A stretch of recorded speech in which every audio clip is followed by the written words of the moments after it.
Oke, selamat pagi rekan-rekan sekalian. Terima kasih ya, terima kasih karena sudah mendaftar di webinar ini, webinar soft skill gitu. Jadi webinar yang kita adain pagi ini itu termasuk salah satu dari program Kampus Merdeka, dari programnya tepatnya di studi independen pada mitra bisa artificial intelligence gitu. Nah, nantinya di webinar ini itu salah satu dari program yang luarannya nanti diharapkan bahwa para mahasiswa yang mengikuti studi independen di BISA Academy nggak hanya punya soft skill, nggak hanya punya hard skill di bidang artificial intelligence, tapi juga soft skill. Nah, kali ini webinar ya, atau webinar soft skill yang aku angkat ini yaitu mengenai peluang kreatif ilmiah pada bidang artificial intelligence.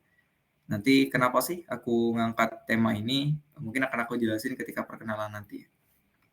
Oke.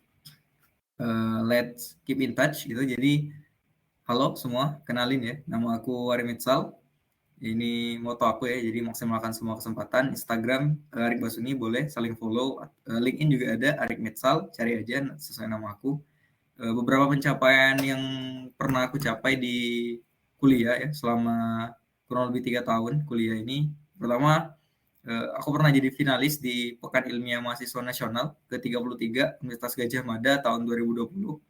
Penerima pendanaan program kreativitas mahasiswa pengabdian masyarakat tahun 2020, penerima pendanaan program kreativitas mahasiswa gagasan futuristik konstruktif tahun 2021, 1 tahun setelahnya.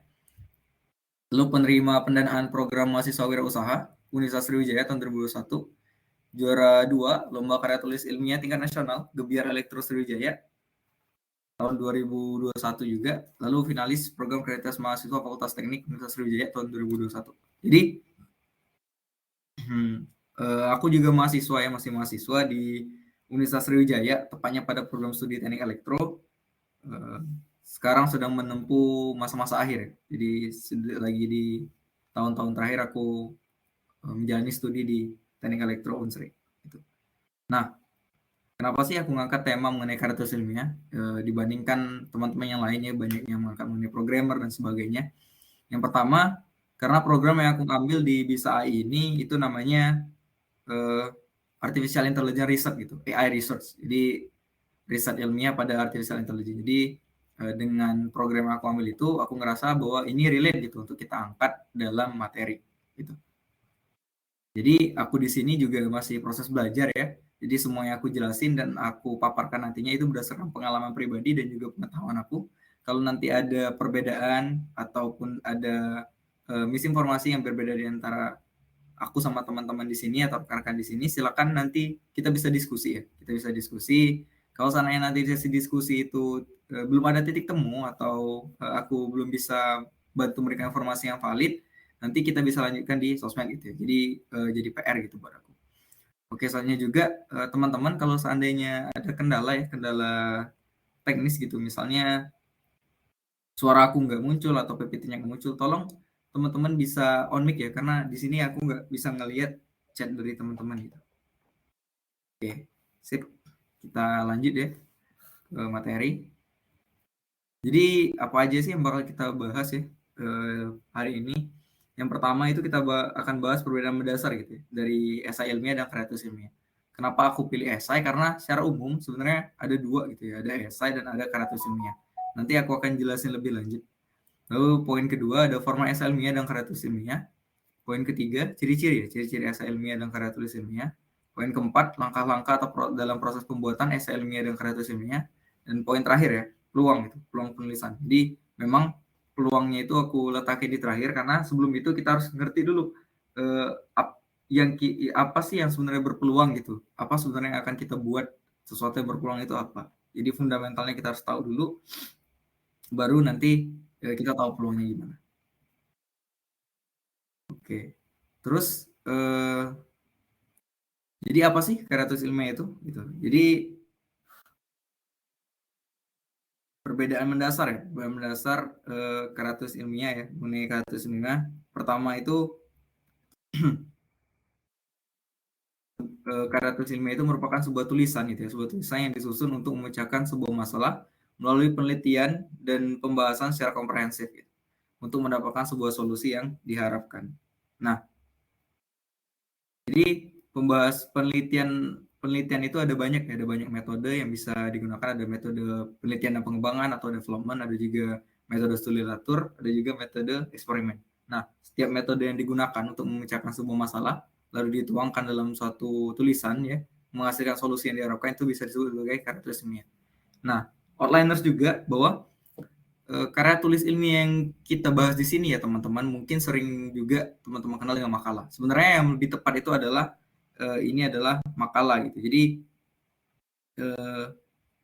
KTI yang kita sebut di sini ya, yang sering kita dengar di sini sebenarnya adalah makalah. Jadi yang kita bahas nantinya itu adalah perbedaan antara esai ilmiah dan juga makalah. Nah, makalah ini dalam artian kayak ketika kita sering mendengar perlombaan gitu atau ada nama lomba karya tulis ilmiah nasional. Nah, itu sebenarnya dinamakan sama makalah ya, teman-teman. Namun, terkadang biar lebih mempersingkat dan secara umum maka disebut sebagai KTI. Padahal untuk meluruskan KTI itu adalah induknya. Nah, induknya teman-teman. Jadi karya tulis ilmiah itu induk dari misalnya teman-teman sering dengar jurnal gitu, makalah, esai, tesis dan sebagainya gitu. Jadi yang harus kita tahu bahwa KTI itu adalah induknya. Nah, memecahkan masalah yang dimaksud di sini itu melalui bentuk penelitian atau pembahasan dan atau pembahasan. Nah, secara komprehensif untuk mendapatkan sebuah solusi yang diharapkan. Jadi intinya saya buat rumus ya gitu. Jadi KTI itu intinya adalah masalah. Jadi ketika ada sebuah masalah dan kita cari solusi dari permasalahan tersebut lalu kita tuangkan dalam tulisan itu ya bisa disebut sebagai karya tulis ilmiah. Nah, bagaimana mencari solusi? Nah, itu melalui penelitian dan pembahasan secara komprehensif. Jadi, penelitian nanti, kayak aku jelasin, itu banyak nanti metode yang bisa kita gunakan. Ada metode eksperimen, ada metode penelitian dan pengembangan atau biasa dikenal dengan study development. Ada juga metode studi literatur atau dengan membaca literatur yang ada atau literasi yang ada. Nah, oke, jadi intinya KTI itu adalah tulisan yang ada masalah dan solusi, itulah namanya karya tulis ilmiah. Dan harapannya solusi yang kita berikan itu ya bisa langsung diimplementasikan sesuai dengan yang kita harapkan. Oke, perbedaan mendasar ya. Perbedaan mendasar yang akan kita bahas dulu. Nanti mungkin perbedaan yang secara lebih teliti atau secara lebih komprehensifnya antara esai dan juga KTI atau makalah ini akan kita bahas di bagian ciri-ciri. Nah, untuk sekarang perbedaan mendasar dahulu. Nah, yang pertama saya jelaskan bahwa esai ilmiah itu mayoritas adalah opini gitu. Mayoritas adalah opini yang kita tulis. Jadi opininya itu 70% lebih banyak dibandingkan fakta. Sedangkan KTI atau makalah itu kebalikan. Jadi kita menulis banyak faktanya, opininya itu sedikit. Nah, esai ilmiah itu kita menulis secara umum itu adalah argumentasi. Jadi argumentasi isi kepala kita, opini kita berkaitan dengan suatu masalah seperti itu. Intinya jadi ada suatu masalah, kita komentarin ya, oh ini masalahnya gini nih, sebaiknya gini gini gini gitu ya. Jadi sudah menjadi sebuah esai gitu apabila dituangkan atau ditulis. Nah, jadi teman-teman yang di sini hobi berkomentar gitu ya, hobi memberikan argumentasi terhadap sesuatu masalah gitu atau terhadap suatu isu, kalau itu kan secara verbal ya, biasanya secara verbal, secara speaking gitu. Kalau ditulis, nah itu bisa menjadi suatu esai. Jadi kalau esai itu memang kebanyakan opini kita ya, kebanyakan opini kita berdasarkan hasil pemikiran kita, hasil telaah kita seperti itu. Nah, namun namanya ilmiah. Jadi esai saja dengan esai ilmiah itu berbeda, teman-teman. Kalau esai biasa saja tadi ialah hasil pemikiran kita gitu, pandangan kita. Nah, kalau namanya ilmiah di belakang ya ada embel-embel ilmiah, artinya harus didukung dengan fakta. Jadi apapun yang teman-teman sampaikan dalam berupa opini tadi, itu harus disampaikan juga fakta-fakta yang mendukung gitu. Jadi opini memang banyak ditulis gitu dalam esai. Dasarnya adalah opini, tapi harus didukung oleh fakta, yaitu yang fakta-fakta yang dapat dirujuk gitu. Kayak seperti jurnal, berita, skripsi, atau tulisan seseorang yang didukung oleh fakta. Jadi kita nggak asal ngomong gitu, nggak asal tulis, tapi memang dibuktikan, ya, dibuktikan oleh data dan juga fakta. Kebalikannya dengan makalah ya, makalah itu faktanya 70%. Jadi kita memang kalau dalam karya tulis ilmiah atau dalam makalah, dalam jurnal, dalam artikel, tesis, disertasi dan sebagainya itu lebih banyak menulis fakta. Jadi kita mengambil berbagai kutipan gitu, berbagai kutipan dari jurnal, dari berita, itu lebih banyak komposisinya. Jadi misal di bab 1 gitu, di bab 1 kita menulis latar belakang. Nah, itu teman-teman rata-rata di setiap latar belakang itu hampir rata-rata di setiap paragraf ya, di setiap paragraf itu pasti memiliki referensi. Teman-teman ngutip kalimat ini dari mana? Teman-teman ngutip perkataan ini dari mana? Pasti di setiap paragraf itu pasti ada referensinya. Nah, kita mencari jadi kalau untuk KTI ya, kita menulis fakta terus kita kuatkan gitu dengan opini kita. Jadi kebalikannya, pada KTI kita mencari data-data yang mendukung permasalahan-permasalahan yang kita angkat, terus kita perkuat gitu dengan opini dan pandangan kita. Kalau esai tadi, kita menulis opini ya, kita menulis opini terlebih dahulu, baru untuk mendukung itu baru ada fakta. Maka struktur ya, secara struktur kepenulisan, kalau kita baca esai ilmiah itu, teman-teman bisa lihat kalau esai ilmiah itu lebih nyantai gitu. Bacanya lebih enak, apa ya, bahasanya nggak kaku, lebih kayak kalau teman-teman baca berita gitu atau artikel-artikel berita ya, rasanya kurang lebih bahasanya seperti itu. Nah, kalau KTI ya, kalau KTI cenderung kaku. Kalau teman-teman baca jurnal seperti itu, KTI itu benar-benar sistematis gitu dan cenderung kaku. Jadi untuk perlu memahami perlu dibaca berulang kali itu baru paham. Sedangkan esai ilmiah lebih ke ranah bercerita. Makanya lebih kata-katanya tidak kaku, lebih fleksibel gitu. Itu perbedaan mendasar. Jadi perbedaan mendasar antara KTI Karatus ilmiah dan juga esai ilmiah. Oke, kita lanjut ya. Oke, baik. Format kepenulisan gitu ya.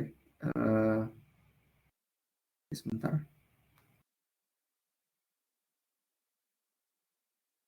Format kepenulisan, teman-teman. Jadi format yang pertama gitu yang kita akan bahas mengenai esai ilmiah. Terdiri dari 3 bagian utama, ada pendahuluan, ada isi, dan juga ada penutup. Pada makalah ya, biasanya kita sering temui biasanya ada bab-bab ya, pasti ada bab-bab gitu, ada bab 1 pendahuluan, bab 2 tinjauan pustaka. Itu tertulis dengan jelas gitu. Tulisannya ada bab 1 pendahuluan, bab 2 tinjauan pustaka dan sebagainya. Nah, sedangkan pada esai gitu ya, dia tidak ditulis gitu, tidak ditulis. Jadi pendahuluan itu nggak ditulis sebagai pendahuluan. Jadi pendahuluan itu kita harus baca benar gitu esainya supaya kita tahu, oh ini nih bagian pendahuluan, oh ini nih bagian penutup. Jadi disampaikan secara implisit gitu. Jadi tidak secara langsung. Jadi kalau esai biasanya depan cover, jadi di bagian halaman pertama itu cover, di halaman berikutnya teman-teman itu udah full gitu, udah full paragraf, udah full apa yang permasalahan yang ingin diangkat. Nah, diselingi mungkin oleh gambar-gambar dan tabel-tabel ya gitu. Nah, kebanyakan namun tidak menutup kemungkinan ya, kebanyakan tergantung bagi penyelenggaranya, biasanya mereka ingin pendahuluan, isi, dan penutup itu tidak disampaikan. Tapi ada juga yang memang minta untuk ditulis gitu, pendahuluan di bagian mana, isi bagian mana, dan penutup di bagian mana. Oke, kita mulai dari pendahuluan. Jadi pendahuluan dari esai ilmiah itu kurang lebih sama kayak di makalah atau karya tulis. Jadi yang pertama yang kita tulis adalah latar belakang masalah yang kita angkat, dan untuk membangun latar belakang masalah ini, untuk menyusun latar belakang yang baik gitu ya. Mungkin teman-teman pernah belajar ya ketika di bangku SMA ataupun pernah juga belajar di kuliah, ada yang namanya segitiga terbalik, itu bisa kita dengar. Jadi bahas dulu dari hal yang umum ke khusus teman-teman. Jadi latar belakang yang baik itu kita membahas dari hal yang umum dulu ke hal yang khusus. Misal apa ya? Misal contohnya permasalahan yang aku angkat adalah permasalahan mengenai penyakit gitu, penyakit jantung koroner, jantung koroner. Nah, sebelum masuk ke jantung koroner, untuk di latar belakang ya ini, paragraf awal di latar belakang aku bahas dulu, misalnya aku bahas tentang makanan gitu, makanan mengenai pola makan. Nah, jadi pola makan manusia itu kan menentukan baik sehatnya satu tubuh gitu, mempengaruhi gizi lah didapatkan oleh tubuh kita gitu. Nah, apabila pola makan yang tidak baik, itu akan menimbulkan penyakit. Nah, dari kalimat tersebut bisa kita tarik kesimpulan bahwa paragraf keduanya nanti aku bakal bahas mengenai penyakit gitu. Jadi penyakit itu ada apa aja sih? Misal ada penyakit menular dan tidak menular. Karena yang mau kita bahas itu mengenai jantung koroner ya, penyakit jantung koroner, jadi penyakit yang tidak menular. Nah, penyakit tidak menular itu banyak jenisnya. Ada diabetes mellitus, ada jantung koroner dan sebagainya. Dari jantung koroner tersebut dari hal-hal tadi baru kita sajikan gitu, kita sajikan data-data penderita jantung koroner. Itu sebanyak-banyaknya ya, usahakan datanya sebanyak-banyaknya. Itu cari misal cari di dunia ada berapa, di Indonesia ada berapa. Nah, saran juga untuk membangun latar belakang, ada baiknya teman-teman bawa kearifan lokal terlebih dahulu. Misal daerah teman-teman bawa dulu daerahnya. Jadi misal di daerah kita tidak ada data, baru kita angkat permasalahannya. Di daerah kita tidak ada permasalahannya, baru kita angkat di Indonesia. Nggak ada di Indonesia, baru teman-teman angkat di dunia. Jadi jangan muluk-muluk langsung di dunia, tapi bawa dulu kearifan lokal. Gitu. Itu lebih baik. Nah, cantumkan data-data yang mendukung, angka-angka seperti itu. Terus kalau ada ya, kalau sudah bahas mengenai jantung koroner, terus kita mau buat apa ini? Mau buat apa solusinya? Solusi dari latar belakang itu kita kasih solusi sedikit gitu. Apa yang mau kita buat? Itu latar belakang dari yang sangat umum dengan pola makan, baru ke khusus ya, permasalahan jantung koroner. Itu latar belakang masalah. Lalu di pendahuluan itu ada juga dampak masalah. Nah, jadi dampak masalah itu misal dari jantung koroner ini kalau tidak diberantas nantinya akan menimbulkan permasalahan apa gitu, baik di daerah ataupun di satu negara gitu. Bahwa misal tingkat kependudukan jumlah angka penduduk Indonesia akan menurun gitu karena kematian akibat jantung koroner. Jadi dari hal yang tadi aku bilang secara umum ke yang khusus gitu. Setelah itu dampak masalahnya yang khusus tadi apa sih masalahnya kalau tengahnya tidak diberantas. Lalu selain dampak masalah, solusi gitu, solusi yang ditawarkan sebelumnya. Jadi solusi yang ditawarkan sebelumnya itu bisa jadi dari pemerintah, bisa jadi juga dari penelitian sebelumnya, bisa jadi juga dari lomba-lomba yang pernah diikuti gitu, lomba-lomba yang udah ada tuh, gitu. Misal udah solusi-solusinya. Jadi dari solusi yang ditawarkan pemerintah atau penelitian sebelumnya, sebenarnya apa sih yang sudah diterapkan gitu? Mereka sudah menerapkan apa? Misal sosialisasi nih, sosialisasi pola makan hidup sehat yang terdiri dari 4 sehat 5 sempurna ya, dan juga olahraga rutin. Nah, apa solusi yang ditawarkan itu masih belum efektif, atau juga kita cari kelemahannya gitu. Apa sih kelemahan dari solusi tersebut? Nah, kelemahan dari solusi yang pernah ditawarkan oleh pemerintah, nah itulah solusi yang ditawarkan oleh kita. Gitu. Jadi sebelum kita menulis ya kita harus tahu dulu dampak dari solusi yang ditawarkan pemerintah dan juga ditawarkan oleh kita nantinya. Jadi apa sih kelemahannya gitu, kelemahan dari punya mereka. Oke, kita lanjut lagi ke bagian isi ya, ke bagian isi. Nah, isi ini adalah pokoknya gitu, pokok pembahasan dari satu esai. Jadi pokok bagian isi ini adalah ide, jadi solusi yang kita tawarkan gitu. Kita tawarkan seperti apa solusi dari pemikiran kita itu. Dan itu kalau bisa upaya mengatasi kelemahan dari solusi yang ditawarkan sebelumnya. Jadi solusi yang ditawarkan sebelumnya itu apa, terus kita kasih gitu, kita kasih bentuk ide baru yang menutup kelemahan mereka. Solusi yang kita tawarkan ini, teman-teman, itu bisa dalam bentuk apa aja. Bisa dalam bentuk sistem, bisa juga dalam bentuk gerakan, jadi bisa juga dalam bentuk produk gitu, dan lain sebagainya seperti itu. Jadi solusi itu ada banyak macam. Ada banyak macam, teman-teman cari berdasarkan ide teman-teman dan terus dianalisis gitu. Jadi ketika solusi kini telah diimplementasikan, kira-kira dampak dari solusi yang kita tawarkan itu apa aja? Solusi yang teman-teman buat itu dampaknya itu nanti akan seperti apa gitu. Yang terakhir ada penutup.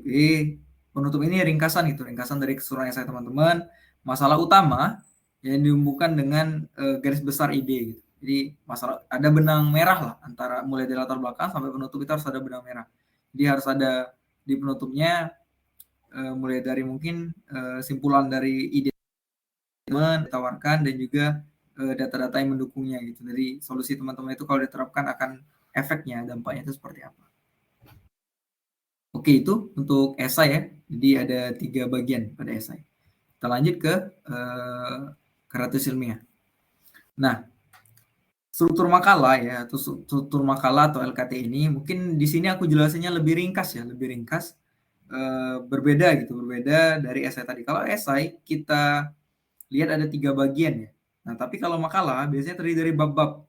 Nah, sebenarnya struktur LKTI atau makalah ini Tidak ada gitu kayak tanda khusus atau patokan khusus seperti itu ya. Harus terdiri dari 4, harus terdiri dari 4 ini atau pustakanya harus seperti ini, metodologinya harus gini gini gini gitu. Nggak ada. Nggak ada secara khusus. Cuman yang aku paparkan gitu yang biasanya aku bikin dan juga yang secara umum biasanya format yang diberikan. Nah, yang pertama di bab 1 ya, pendahuluan. Nah, itu biasanya terdiri dari 4 bagian gitu. Pertama latar belakang, rumusan masalah, tujuan penelitian dan juga manfaat penelitian. Nah, latar belakang itu adalah apa permasalahan yang melatar belakangi dari yang kita angkat. Sama seperti esai tadi, mirip ya latar belakangnya. Terus tadi ada rumusan masalah. Nah, rumusan masalah itu biasanya ya teman-teman berupa pertanyaan-pertanyaan gitu yang akan teman jawab di bab 3 dan juga bab 4. Nah, misalnya nih, teman-teman menulis di rumusan masalah bagaimana cara membuat alat ini. Oh, berarti nanti di bab 3 teman-teman itu wajib untuk membahas mengenai cara pembuatan alat tersebut gitu. Karena untuk menjawab rumusan masalahnya tadi. Nah, selanjutnya tujuan penelitian. Nah, tujuan penelitian ini harus bisa menjawab rumusan masalah. Misalnya bagaimana membuat alat ini, maka tujuannya mengetahui gitu, pembuatan alat ini. Terus jadi tadi tujuan itu harus menjawab rumusan masalah ya. Nah, terus manfaat penelitian. Jadi manfaat penelitian di sini adalah manfaat yang dirasakan oleh eksternal penulis, bukan yang dirasakan oleh penulis. Jadi eksternal penelitian ya, tepatnya eksternal penelitian. Bisa jadi manfaat yang diterima oleh masyarakat seperti apa, manfaat yang diterima oleh pemerintah seperti apa manfaatnya, dan manfaat yang dirasakan oleh penelitian selanjutnya. Jadi penelitian berikutnya akan merasakan manfaat seperti apa. Oke, itu untuk bab 1 bagian pendahuluan. Lanjut ke bab 2, tinjauan pustaka ya. Jadi tinjauan pustaka itu adalah sumber literatur, jadi teori ya, teori yang berkaitan dengan permasalahan yang teman-teman angkat seperti itu. Juga isinya itu hal-hal yang secara khusus ya teman-teman. Jadi biasanya tinjauan pustaka ini kan berisi kayak definisi-definisi begitu ya. Jadi berisi definisi-definisi begitu. Nah, cuman tidak semua hal teman-teman harus diangkat dalam tinjauan pustaka. Jadi istilah-istilah yang biasanya nggak umum gitu atau orang tidak paham gitu. Misalnya kayak Arduino Uno gitu. Jadi Arduino Uno isinya apa tuh? Misal machine learning. Machine learning itu apa sih? Itu dijelasin di situ. Tapi misalnya istilah yang umum kayak misalnya buku gitu. Buku itu apa? Itu nggak perlu ya teman-teman. Jadi orang kan udah udah tahu ya. Udah tahu buku itu apa dan sebagainya. Jadi nggak usah dimasukin. Jadi di dalam tinjauan pustaka ya, kita memberitahu pembaca definisi dari sesuatu yang umum. Jadi nggak harus semua hal dimasukin di dalam tinjauan pustaka. Lanjut lagi bagian metodologi penelitian ya. Jadi bagian metodologi ini, di bagian metodologi penelitian ini teman-teman biasanya ada 3 macam ya. Ada research and development, ada juga studi literatur, ada juga eksperimen. Nah, tergantung nanti kebutuhan penelitian apa yang teman-teman bakal pakai. Gitu. Pemilihan metodenya. Terus juga ada variabel pada penelitian. Kalau nggak salah ya, ada 7 macam ya variabel. Cuma yang sering digunakan itu dari 7 macam ini ada dari 7 macam variabel yang ada, yang sering digunakan itu ada variabel bebas, variabel terikat sama variabel kontrol. Nah, waktu dan tempat gitu ya. Waktu dan tempat juga prosedur-prosedur penelitian. Kira-kira bagaimana cara melakukan, bagaimana cara mengimplementasikan, terus juga populasi dan sampel, pengumpulan datanya bagaimana, misalnya metode survei dan wawancara dan lain-lain seperti itu. Ada juga metode analisis data gitu. Jadi analisis datanya digunakan sebanyak apa. Lalu bab 4 ya, hasil dan pembahasan. Itu biasanya memaparkan hasil gitu. Memaparkan hasil penelitian, dijelaskan, dibahas seperti itu. Dan hasil penelitian itu harus dihubungkan dengan teori-teori yang berkaitan. Sehingga kita menulis, kita biasa menganalisa itu hasil penelitian kita. Nah, analisa kaitan masalah dengan hasil yang telah kita capai, kita bisa tulis gitu, analisa, dan dibahas gitu di tempat ini. Dan kalau pula ada estimasi penggunaan biaya, bisa juga dimasukin di hasil dan pembahasan. Dilampirkan gitu. Bukan dilampirkan sih, ditulis ya, jangan lampirkan. Bab 5, kesimpulan dan saran. Jadi kesimpulan itu harus relate ya, harus relate dengan tujuan penelitian tadi. Kalau tujuannya satu, ya harusnya kesimpulannya juga satu gitu. Dan saran, kekurangan yang harusnya diperbaiki oleh penelitian berikutnya. Misal penelitian teman-teman itu hanya menggunakan satu metode. Nah, teman-teman berikan saran penelitian berikutnya itu menggunakan 3 atau 4 metode gitu. Oke, baik. Lanjut lagi. Abstrak. Nah,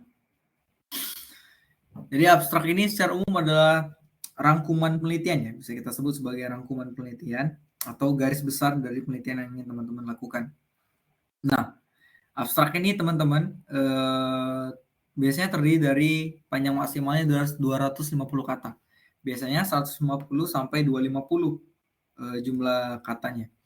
Jadi satu paragraf dari atas ke bawah ya, dari tulisan masyarakat desa itu sampai ke berstandar nasional itu harus kurang lebih satu paragraf. Kata kuncinya ada maksimal 5 kata, tapi jangan terlalu banyak ya. Sebenarnya nggak ada maksimal, cuman diusahakan jangan terlalu banyak. Substansi atau isi dari abstrak itu adalah latar belakang, ada tujuan penelitian, solusi beserta metode yang ditawarkan, serta hasil yang teman-teman harapkan nantinya. Gitu. Oke, sekarang perbedaan dari esai dan KTI ya. Oke. Ciri-ciri yang membedakan ya teman-teman antara esai ilmiah dan kritis ilmiah atau makalah versus esai. Kalau KTI itu jelas tadi 5 bab, 5 bab 15 sampai 30 halaman. Esai jelaskan tadi. Sedangkan esai 3 bagian. Jadi kita nyebutnya bukan bab gitu tapi bagian. Nah, bagian itu terdiri dari bagian pendahuluan, bagian isi dan bagian penutup. KTI biasanya 15 sampai 30 halaman, tapi tidak menutup kemungkinan untuk lebih. Gitu, untuk lebih dari ini. Nah, ada juga malah ada juga yang biasanya kalau teman-teman ikut perlombaan itu mereka mintanya cuma 15 lembar atau 15 halaman gitu. Tidak termasuk cover dan lampiran. Nah, sedangkan esai lebih singkat karena pembahasannya itu tidak komplit, teman-teman. Pembahasannya itu tidak sekomprehensif dari makalah. Jadi biasanya terdiri dari 4 sampai 10 halaman. Jadi lebih sedikit gitu jumlahnya. Malah terkadang ada juga yang 7 halaman cuman yang diprasyaratkan. Kalau pada makalah, metode penelitian yang diberikan itu lebih rinci dan sistematis. Jadi kalau kita tahu kan ya, ada prosedur tadi yang aku jelasin mengenai metode penelitian. Jadi misal teman-teman mau buat mengenai larutan ini, maka metodenya dijelasin berapa mili, terus juga larutannya larutan apa, prosedurnya bagaimana, sampelnya seperti apa. Jadi sistematis gitu.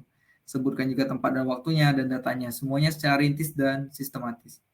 Nah, terus pada esai, rumusan masalah itu pada esai ya, metodologi penelitiannya itu tidak terlalu komprehensif dan tidak terlalu rinci. Jadi teman-teman kalau mau bikin software misalnya, coba jelasin aja gimana tahap pembuatannya aja gitu. Jadi jelasin aja apa aja yang ada dalam software tersebut. Gitu.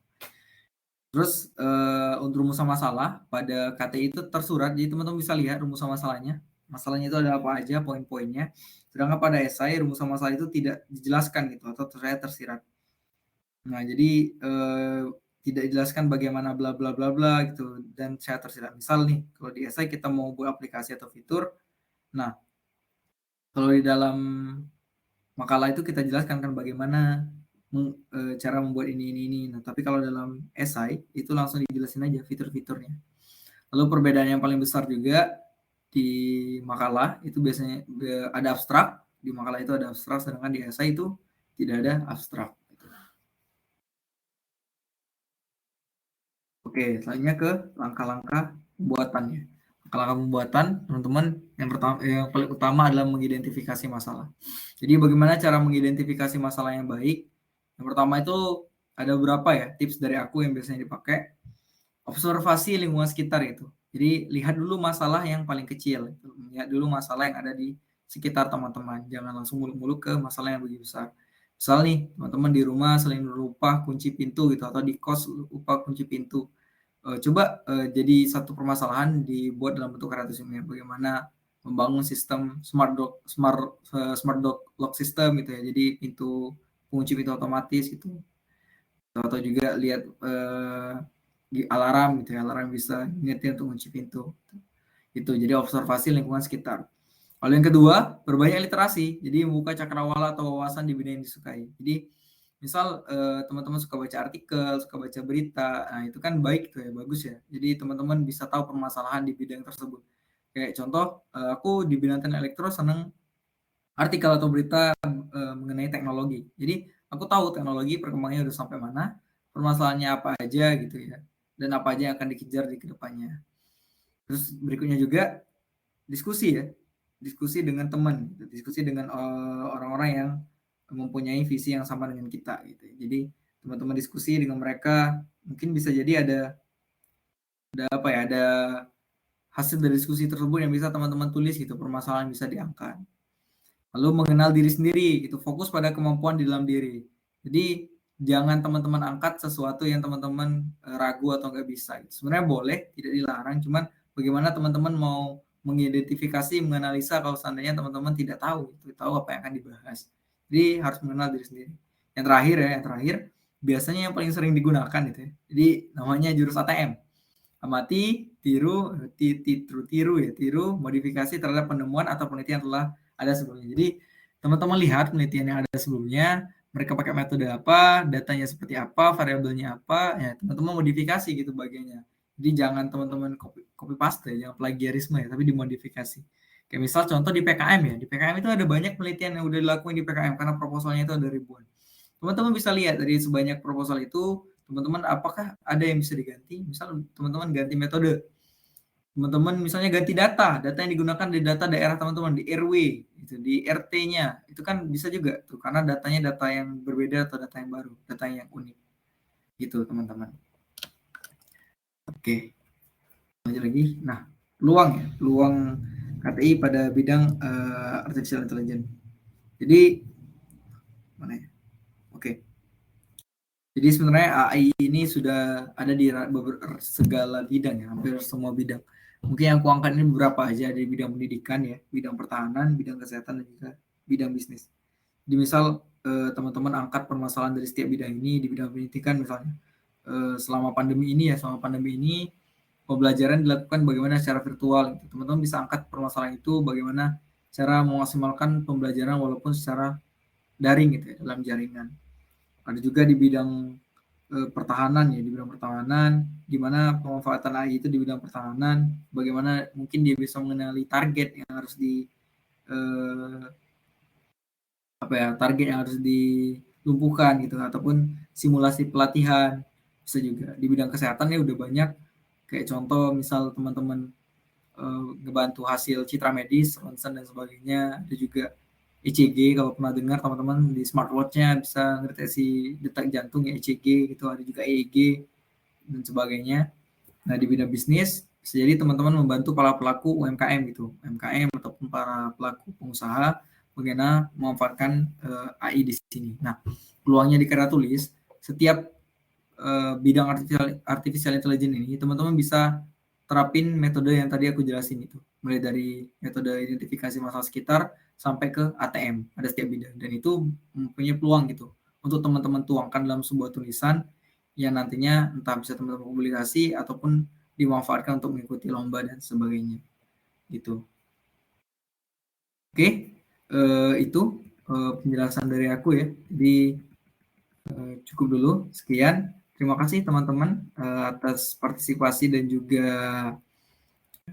perhatiannya ya. Jadi kalau seandainya ada yang mau kita diskusikan setelah ini, boleh. Silakan teman-teman. Boleh teman-teman kalau ada yang mau diskusi on mic di chat boleh, bebas. Mungkin aku tunggu sampai apa ya, 9.50 lah ya. Kalau nggak ada, kita bisa akhiri ya webinar pagi ini. Oke, baik. Kayaknya cukup ya. Nggak ada lagi teman-teman yang mau diskusi. Oke. Makasih ya teman-teman atas waktunya pagi ini. Saya tutup ya. Nggak ada lagi kan? Nggak ada lagi yang mau diskusi? Sip. Oke, kalau cukup itu aja informasi dan materi dari saya. Semoga nantinya bermanfaat ya untuk teman-teman sekalian, bisa membantu dan mempermudah untuk teman-teman yang mau coba gitu untuk memulai karya tulis ilmiah. Jadi itu aja. Terima kasih banyak teman-teman. Saya kalau ada kesalahan ya, saya mohon maaf. Wallahualam mohon ampun. Saya akhiri, wabillahi taufiq wal hidayah. Wassalamualaikum warahmatullahi wabarakatuh.